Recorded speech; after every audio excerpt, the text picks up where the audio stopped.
আমাদের গাইবান্ধা জেলা বিএনপির বাণিজ্য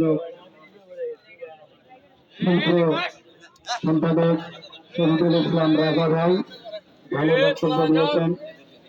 এখানে উপস্থিত হয়েছেন আমাদের পলাশবাড়ী উপজেলা যুব দলের সম্মানিত সদস্য সচিব এবং এই ইউনিয়ন বিএনপির সম্মানিত সভাপতি, সাধারণ সম্পাদক, সাবেক বিএনপির প্রেসিডেন্ট সেক্রেটারি, বিএনপির সকল